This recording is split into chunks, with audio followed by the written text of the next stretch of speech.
Pessoal, boa noite. Eu me chamo Vitor, eu sou diretor da Liga Acadêmica de Urologia e Nefrologia da Amapá, aluna, e junto com os outros diretores, o Lucas, a Yasmin e o Lucas, nós daremos início ao primeiro simpósio online da aluna.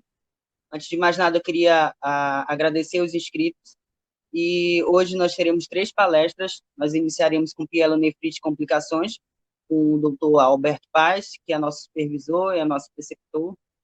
Para a gente é uma imensa felicidade aprender com ele, e as dúvidas a gente vai deixar para o final da apresentação dele. Vocês podem enviar no chat e no fim a gente repassa para ele. Agora eu passo a palavra para o doutor Alberto Paz.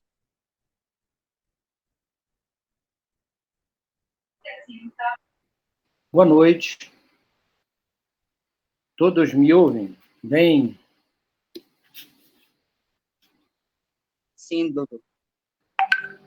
Tá, a transmissão está boa, acho, né? Estou vendo bem vocês. Eu quero também expressar minha alegria muito grande de estar fazendo uma coisa inédita na minha vida, né? Fazendo uma apresentação para pessoas que estão a 3.000 quilômetros longe de mim aqui. Alguns estão aí para Goiânia, Rio de Janeiro, eu acho, deve ter alguém para o Rio Grande do Sul. Tiago está em São Paulo. São as novas tecnologias que nós estamos aprendendo a conviver com elas, né? Mas vamos começar. Se houver alguma dificuldade, saibam que todos nós estamos ainda em fase de construção desse conhecimento, tá?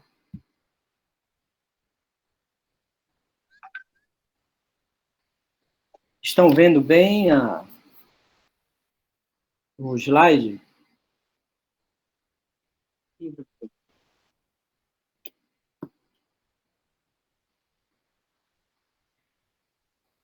Vocês me veem bem?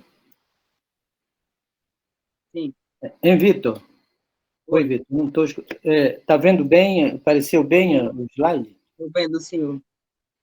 Oi? Estou vendo o senhor e a apresentação. Ok, agora só o slide. É Estou vendo o isso? senhor também. Ah, tá Agora. vendo? Agora sim. Tá. Então, o que eu vou falar aqui para vocês sobre pielonefrite aguda e complicações com o objetivo de trazer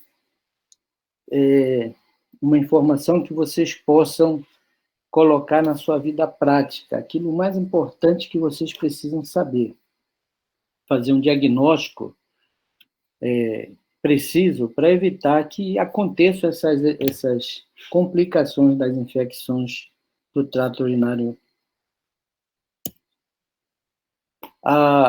Por que nós precisamos saber sobre pielonefrite? Ela, pela sua importância epidemiológica, ela é uma doença do trato superior e tem uma prevalência anual de em torno de 10,8%. Isso é muito importante na prática, na nossa prática. E um dado importante, que mais da metade das mulheres terão um episódio de infecção pelo menos uma vez na vida. Tá? Mais da metade, em torno de 60% das mulheres. Pelo menos um episódio. E um outro dado importante, que uma vez que ela tem o primeiro episódio, o risco de ela apresentar um novo episódio também é muito alto. Outro problema que nós precisamos conhecer bem é um problema que ocorre a nível global. É o problema da resistência que vem acontecendo, vem crescendo ao longo dos anos, resistência das bactérias. Elas vêm se adaptando aos antibióticos que vêm surgindo. Isso leva a problemas muito grandes com custo e e novos desafios no diagnóstico na nossa prática médica.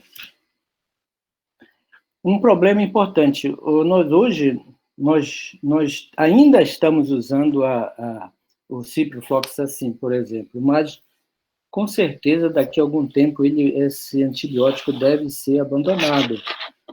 Só para ter uma ideia, nos últimos 10 anos, em torno de 10 anos, houve um acréscimo em torno de 5%, passou de 10% para 15% em torno de 10 anos a resistência da Escherichia coli ao ciprofloxacin. Isso força com que o mundo acadêmico precisa desenvolver novos antibióticos para poder enfrentar esse desafio que é a infecção urinária. Por que nós devemos também estudar a pielonefrite? Porque é uma doença grave, ela causa alterações anatômicas no rim, por ela ser uma infecção que apresenta várias recorrências. A pielonefrite, ela ocorre como se fossem vários abscessos no parênquima renal. E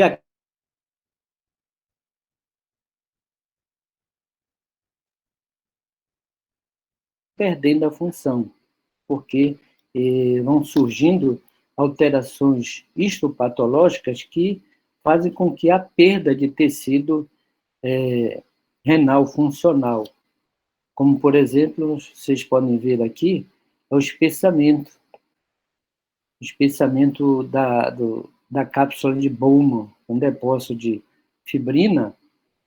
Isso dificulta, diminui a função do rim.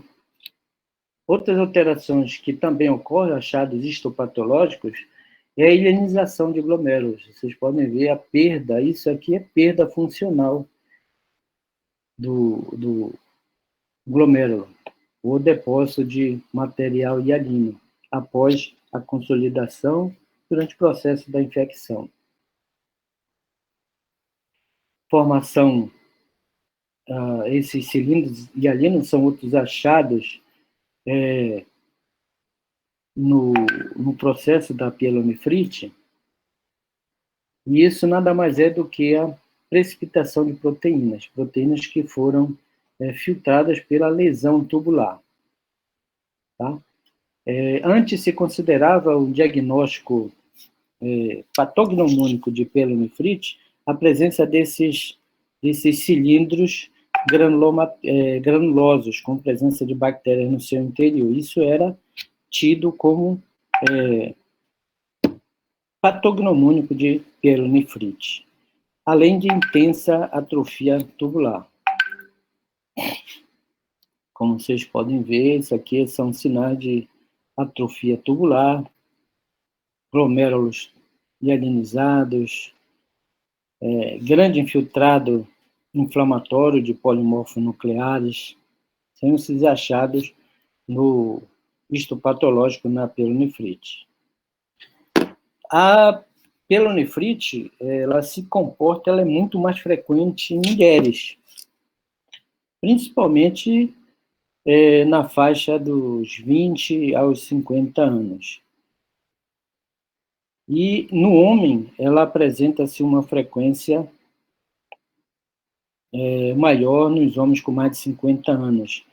Isso relacionado com um problema de obstrução infravesical, provocado pela próstata. As mulheres, elas têm maior incidência, mas alguns artigos falam que apresenta menos mortalidade entre as mulheres do que nos homens. Então, o quadro de pielonefrite nos homens parece ser mais grave. Precisamos também saber alguns conceitos no estudo da infecção do trato urinário. O que é uma infecção não complicada do trato urinário é aquela infecção que não causa grandes modificações anatômicas ou funcionais, né? não causa tantas desordens na função e não apresentam comorbidades subjacentes que possam tornar a infecção uma complicação mais séria. Aquela infecção que o paciente não tem cálculo, não tem diabetes. É um paciente rígido que apresentou uma infecção do trato urinário. Isso é o que se chama de uma infecção do trato urinário não complicada. A cistite, a infecção do trato urinário inferior, é caracterizado uma frequência urinária. São frequências, pacientes vão ao banheiro muitas vezes e acompanhada, a micção costuma ser muito dolorosa. E esses sintomas afetam somente o trato urinário inferior, ou seja, só sintomas na bexiga. Um dado clínico importante é essa dor, essa polaciúria, ou seja, frequência e acompanhada de muita dor. Uma dor suprapúbica, tá? Mas dificilmente acompanha-se de febre. Quando isso acontece, você precisa suspeitar de uma complicação já do trato urinário inferior, que é o que acontece na pielonefrite. Clinicamente, a pielonefrite ela é caracterizada por dor no flanco,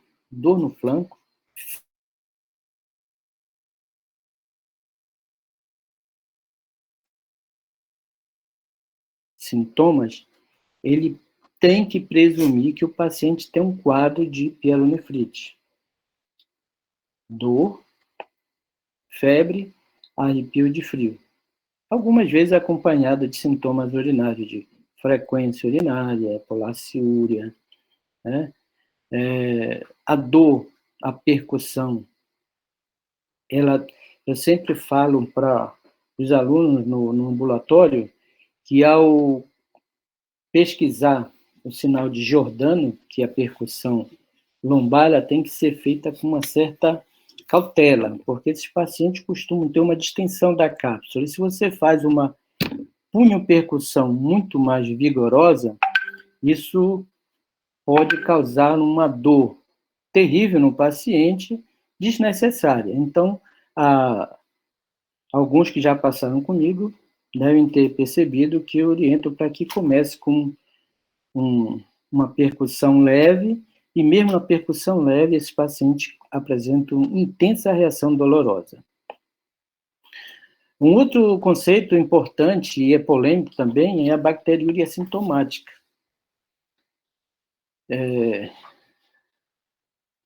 Ela não é ela pode apresentar a colonização, mas nem sempre se presume que haja infecção. O paciente apresenta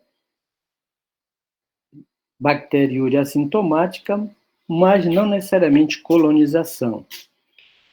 Esses dois diagnósticos é importante fazer a diferença, que em pacientes que nós podemos dar um exemplo, paciente com sonda, pacientes que passam longos períodos por sondas, eles convivem muito bem com aquela bacteriúria. Eles não apresentam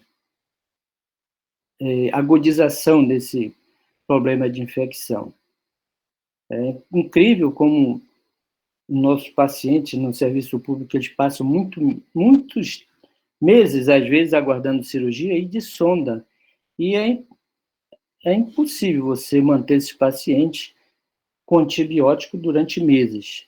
Esses pacientes, eles só são tratados quando eles apresentam manifestação clínica de infecção, alguma febre, dor, e aí já é uma complicação dessa bacteriúria assintomática. E outro conceito importante que é preciso ter em mente, uma infecção do trato urinário recorrente. Isso é muito comum entre as mulheres e se considera que seja uma infecção urinária recorrente quando a mulher tem 2 episódios ocorrem num período de 6 meses ou 3 episódios no período de 1 ano. Aí você pode considerar uma infecção recorrente. Esse aqui, estamos falando aqui de que é uma infecção complicada e não complicada.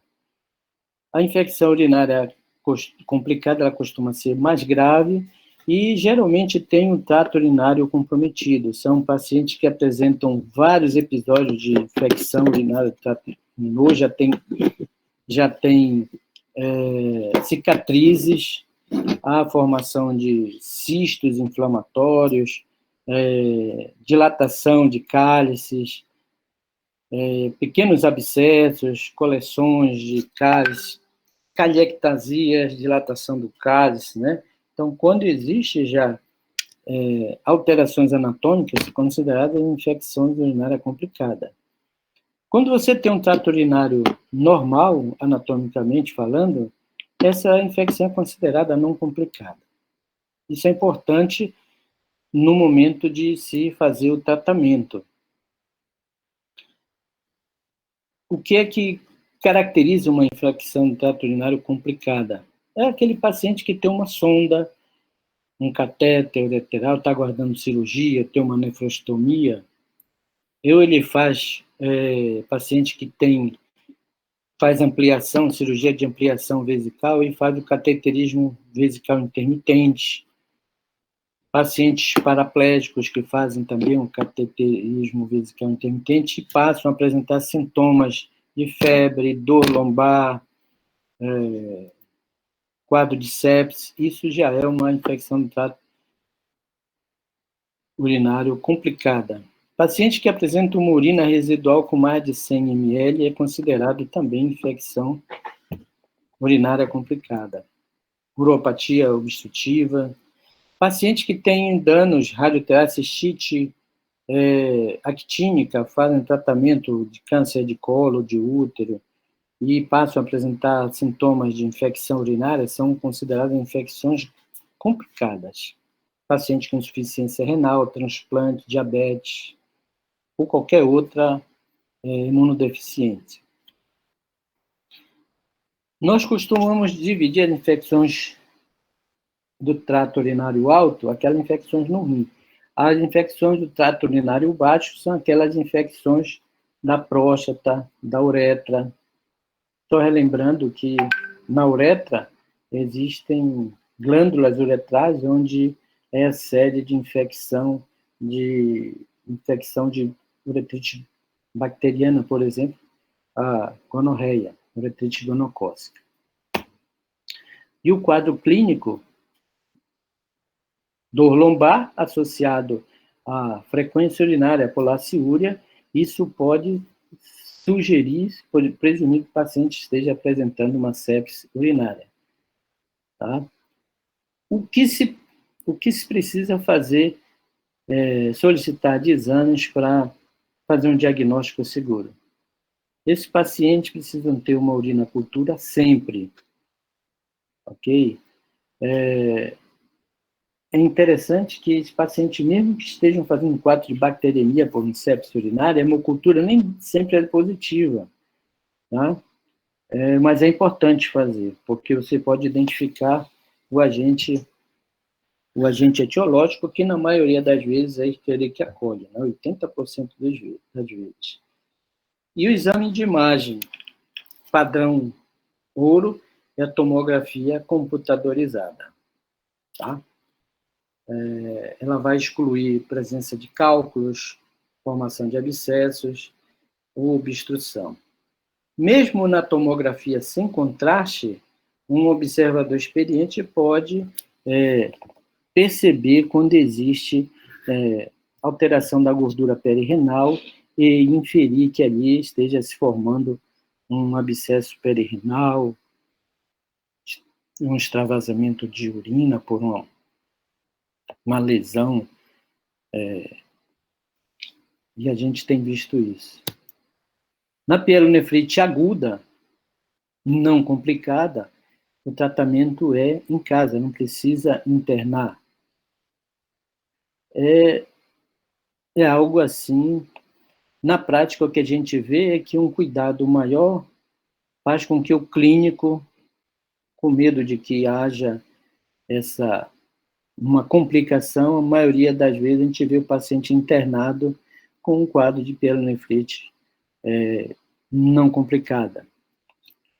Complicada, como nós já vimos, o tratamento deve ser internado e o uso de quinolona ou aminoglicosídeos. Aminoglicosídeos ainda, na verdade, é o que realmente tem uma resolução mais rápida, mais pronta. E, quando houver obstrução, sempre o conceito é esse. A presença de obstrução deve ser resolvido com drenagem renal de urgência, ou por uma nefrostomia, ou por um simples implante de catéter duplo J. Esse é eu acho que a gente tem aqui. Você começa tratamento oral, se não houver melhora em 72 horas, você interna e troca a terapia para via parenteral. A cultura é feita após 2 a 3 semanas para ver se houve ainda a hemocultura, né? É importante que, naqueles casos em que houve piora do quadro da infecção, se faça uma investigação completa por imagem, uma investigação urológica por imagem, tá ok? Esse quadro aqui é um quadro já um pouco antigo, mas é para mostrar que já se falava em resistência dos uropatógenos. E isso vem se agravando ao correr dos anos. Vamos a situações especiais de infecção urinária. Eu quero adiantar para nós termos tempo para discutir, tirar mais dúvidas. Eu acho que isso aqui é importante. A bacteriúria assintomática na gravidez é uma situação muito importante. A infecção na gravidez, ela aumenta muito o risco de aborto, né? E o tratamento reduz o risco de pielonefrite de 20% a 30% para 5%. Importante não confundir a obstrução fisiológica que ocorre na gravidez. A gestante, no 3º trimestre, o útero cresce e comprime o ureter direito, causando uma ureterohidronefrose, que é fisiológica. Não confundir com alguma obstrução não fisiológica. Isso sempre ocorre na gravidez, em torno do 3º trimestre, e se resolve com em torno de 45 dias, volta ao normal. A bacteriúria assintomática no idoso, já falamos. Em mulheres com mais de 65 anos, acontece com uma certa prevalência, mas no homem acontece com menos frequência, mas a mortalidade é alta. Pacientes internados, até 50% apresenta quadro de infecção hospitalar.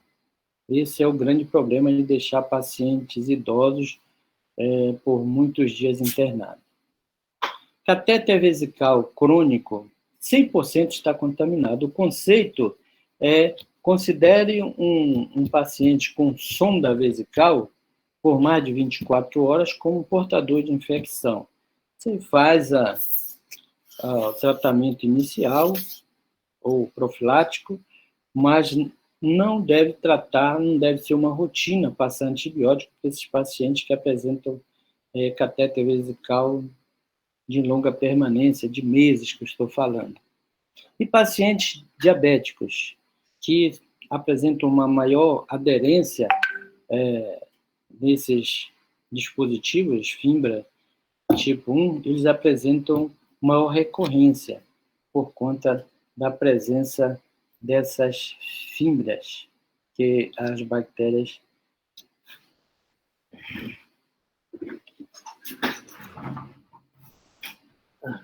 Vou tomar um pouquinho de água.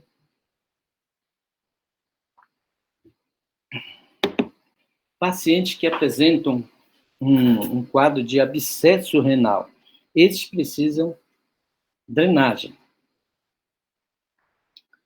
Recentemente, nós avaliamos uma paciente internada que vinha sendo tratada clinicamente e apresenta um quadro de abscesso renal e que não melhorava, embora com antibióticos de terceira geração, e a paciente não baixava sua leucocitose, quadro de dor, febre. Foi necessário fazer uma drenagem percutânea. Esse é mais do que provado.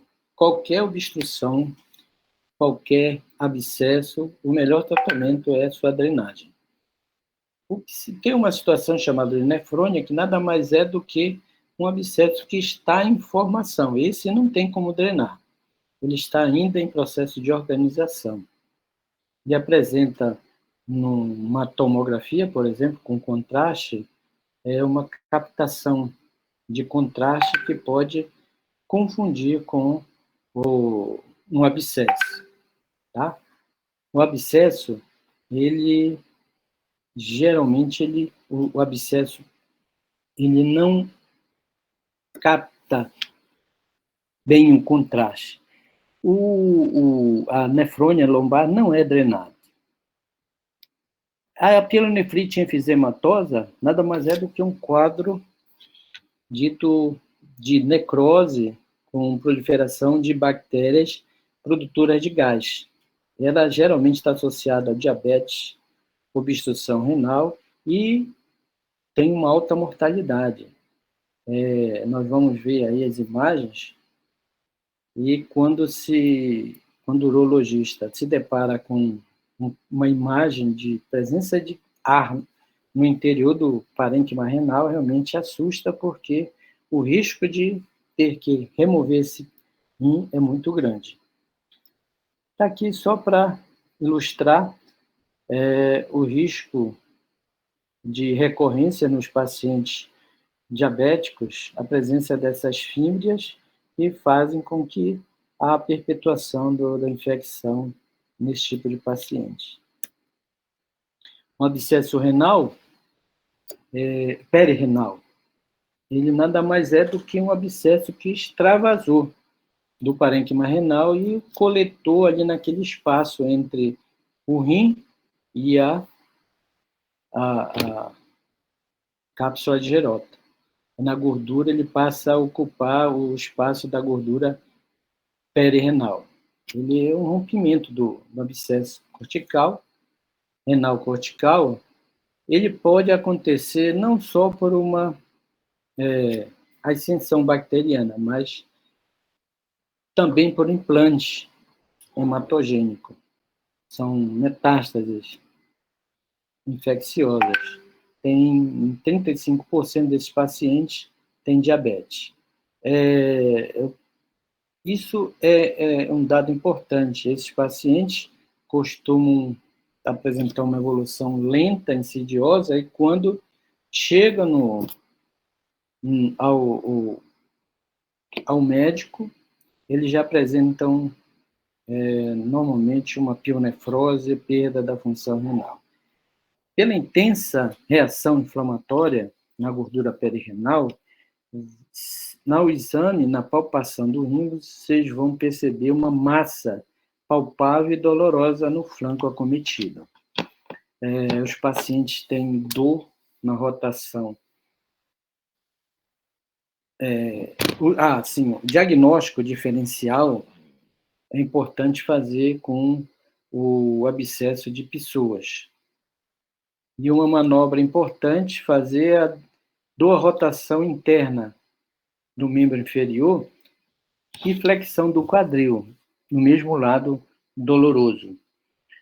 Isso quando confunde muito com o abscesso do músculo psoas, ou mesmo uma psoite. Bom, o diagnóstico do abscesso renal, ele é eminentemente clínico com imagens.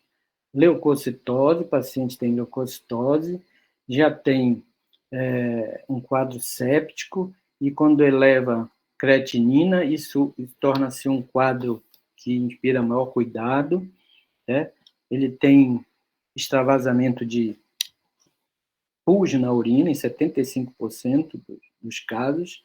A hemocultura, nesse caso, já é mais frequentemente positiva, 45% nos abscessos, ou seja, é aquele caso, aquele paciente internado com pielonefrite que não melhora em 72 horas internado. É o caso desse paciente.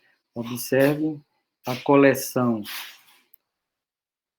que extravasou aqui no rim direito, inclusive com presença de ar aqui no rim direito. A pielonefrite enfisematosa é caracterizada basicamente pela presença de acoleção no parênquima renal. É uma emergência urológica e, na maioria das vezes, termina em nefrectomia. É uma infecção que levou à necrose do parênquima e tecido perirenal. A maioria dos pacientes é diabético e apresentam infecções de repetição que levaram a alterações estruturais do rim, como nós já vimos aquela imagem do rim aberto. Ela é mais frequente em adultos, porque como são infecções recorrentes, é preciso várias recorrências para que se chegue a um quadro de pielonefrite enfisematosa. E a mortalidade, nesse caso, é uma mortalidade significativa. Uma pielonefrite enfisematosa.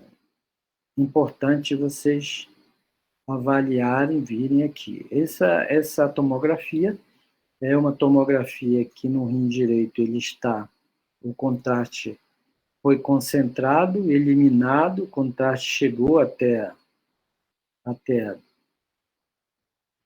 bexiga, mas o rim direito ele não consegue mais concentrar e nem eliminar o contraste. A fase venosa, a fase arterial não existiu aqui.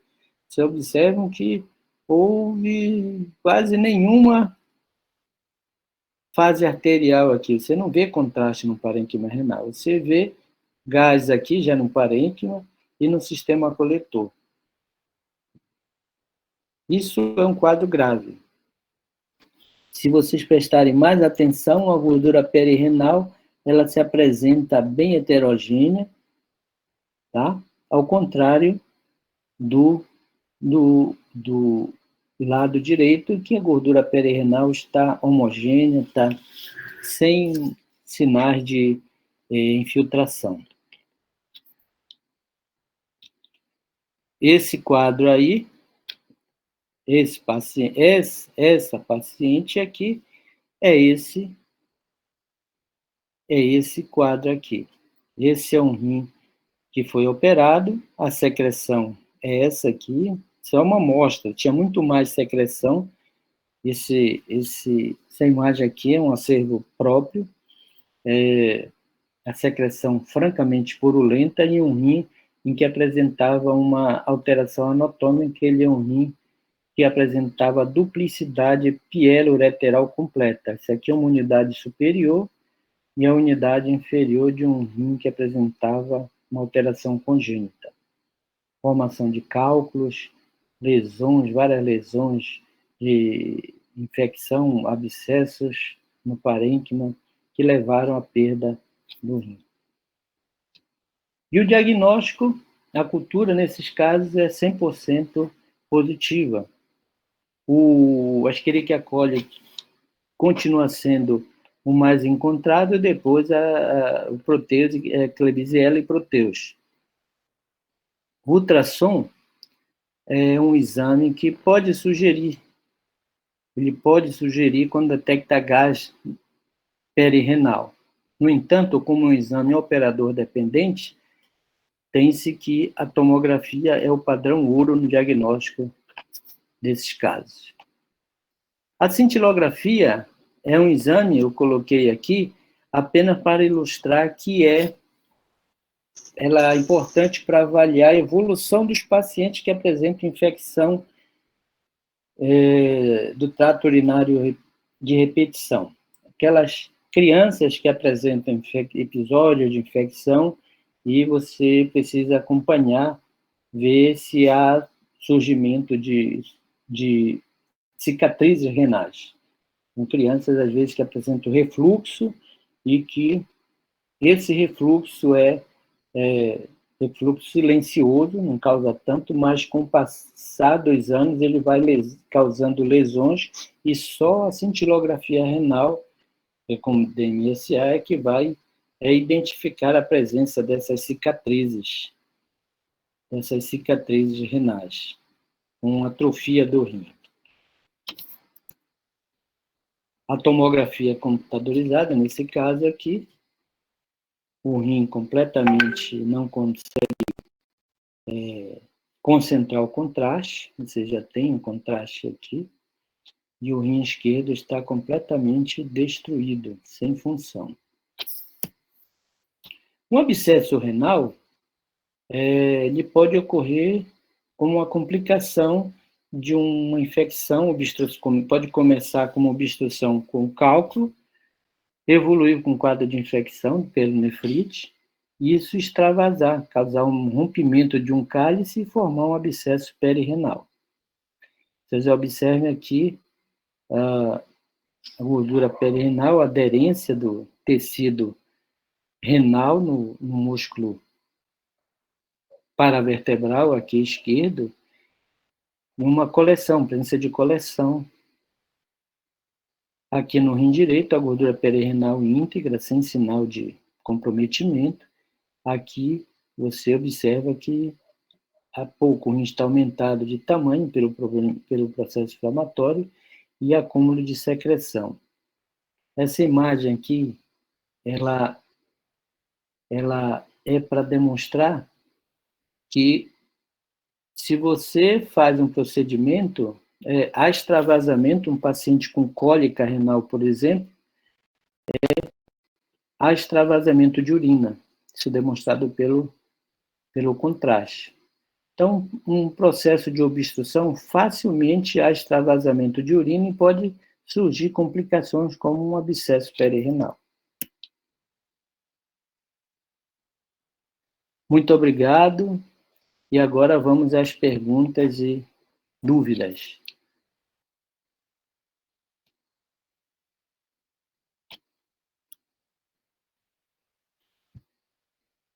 Oi, professor. A primeira pergunta que enviaram foi: toda pielonefrite deve ser tratada com internação?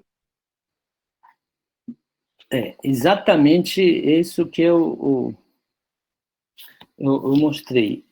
Aqueles quadros em que apresentam um quadro leve, sintomas leves, dor leve, sem grande leucocitose, sem uma doença subjacente, você pode tratar um paciente jovem em casa, por aquele paciente que não tem história de infecção recorrente.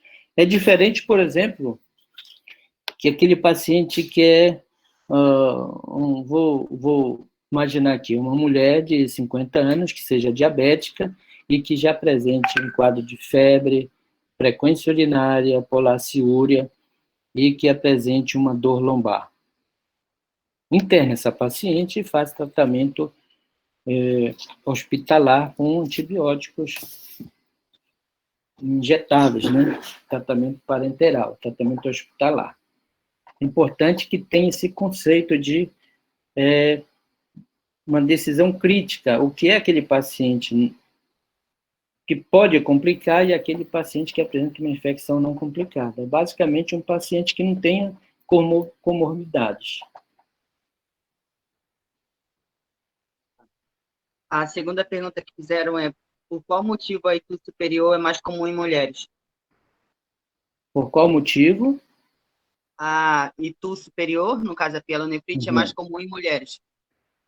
As mulheres, de um modo geral, elas são mais acometidas de infecção urinária, por vários fatores. As mulheres têm uma uretra mais curta, 4 centímetros, né? Isso favorece, é um dado anatômico, favorece, nós temos que lembrar os mecanismos etiopatogênicos que acontecem na infecção urinária, e elas podem, na maioria das vezes, por ascensão bacteriana, né? O períneo das mulheres, pode imaginar que seja colonizada por bactérias do trato intestinal. E elas facilmente ascendem ao trato urinário através de uma uretra curta, bexiga, e elas podem, por refluxo, ser levadas ao trato urinário superior. Por isso que as mulheres são mais frequentemente acometidas.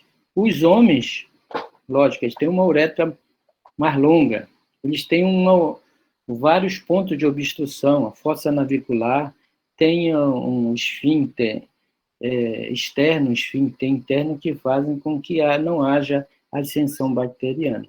Tanto é que os homens só começam a ter infecção urinária depois de 50 anos. É quando começa a ter uma maior prevalência de infecção.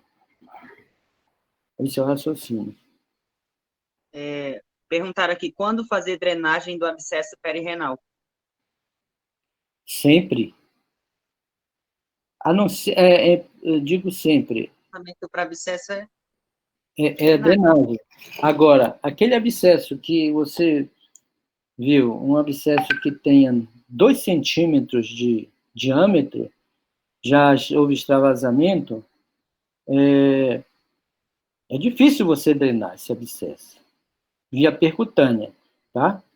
Agora, aquele abscesso que você tem uma loja de 10 centímetros, já fica mais fácil. Você bota o ultrassom, você reconhece a coleção e vai com a agulha lá e drena facilmente, tá?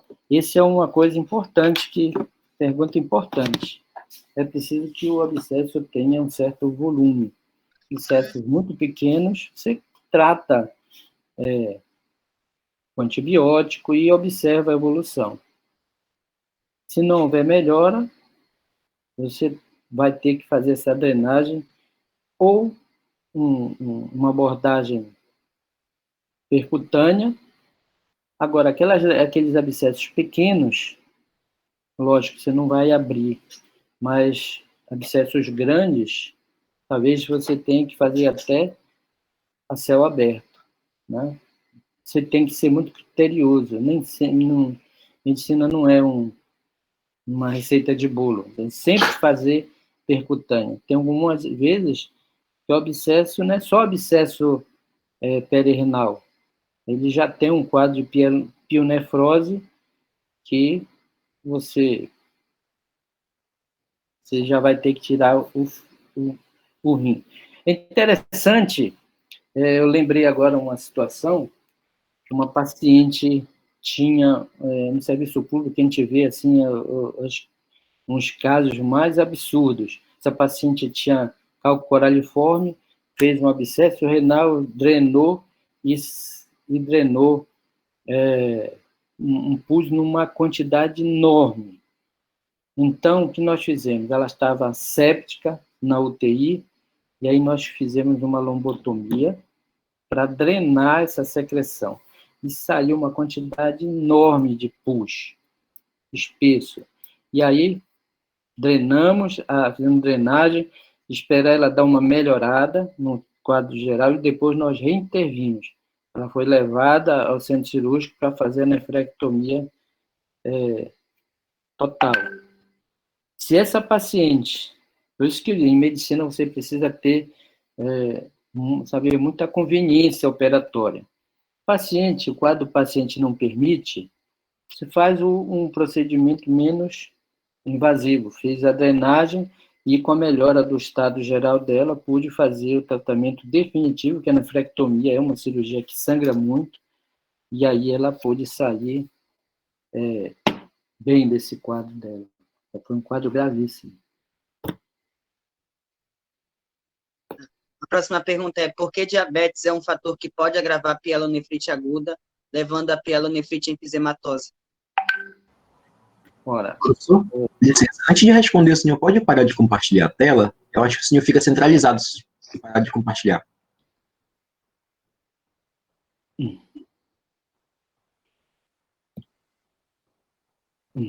tá. Agora, né? Estão me vendo? Sim. Estão me ouvindo? Estou com áudio e... É ok. Tudo certo. Tá certo. Sim, a pergunta, desculpa... Era sobre diabetes. Nós sabemos que a diabetes é uma comorbidade que ela, pelo seu processo etiopatogênico, ela causa uma baixa imunidade, né? Diminuição da resposta imune desses pacientes. Então, é aquele paciente que, para qualquer problema, de qualquer infecção, vírus ou bactérias, ele vai ter uma complicação maior, né? E facilmente esses pacientes evoluem, eles têm facilmente a bactéria consegue aderir no seu urotélio, tem maior aderência, e esses pacientes diabéticos têm uma probabilidade de evoluir mais graves.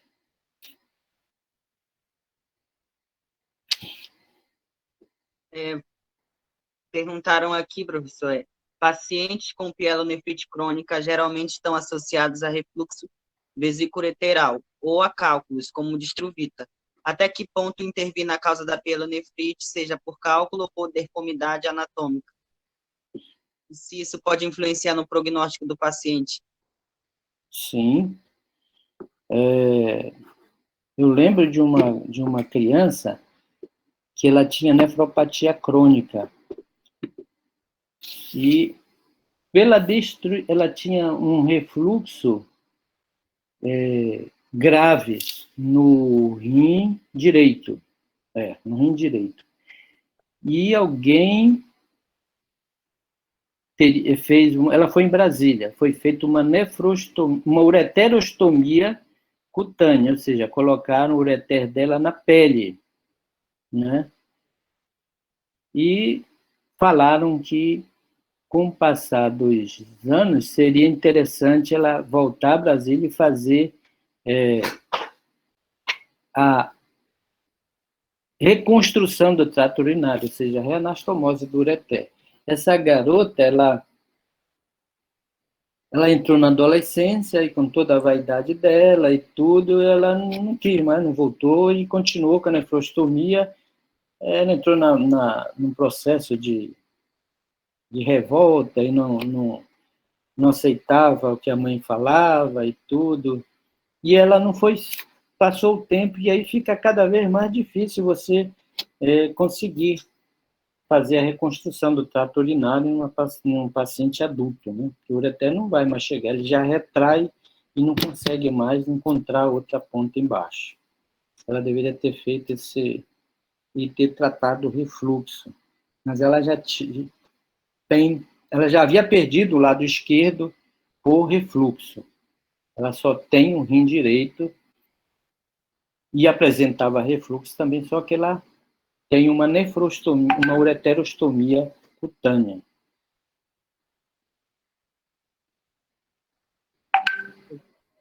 Professor, perguntaram se a quinolona é sempre a primeira escolha para o tratamento, mesmo em idosos? A quinolona É sempre a primeira escolha para o tratamento, mesmo em idosos? olha, tem sido as quinolonas. Tem sido, mas eu acho que a tendência vai ser mudar. a tendência vai ser mudar, mas o que eu sempre, na prática, o que se observa é que quando você usa o aminoglicosídeo, a resposta é muito boa. Esses pacientes respondem muito bem, rapidamente eles saem daquele quadro séptico, tá? Só que o clínico, ele tem muito medo da nefrite pela amikacina, pela ototoxicidade, mas você usa por poucos dias, só que a resposta é muito rápida.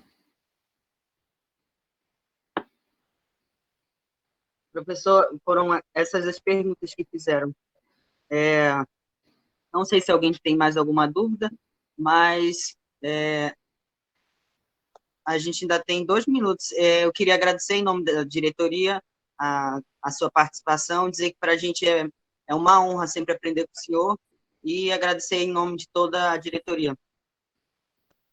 Olha, muito obrigado, tá? Pela disposição para vir de vocês, mesmo nessa pandemia aí, querendo aprender. E eu espero que eu possa ter transmitido um pouco da minha vivência para vocês, tá? E estou à disposição para outros eventos, tá? E vamos continuar caminhando, tá bom? Muito obrigado também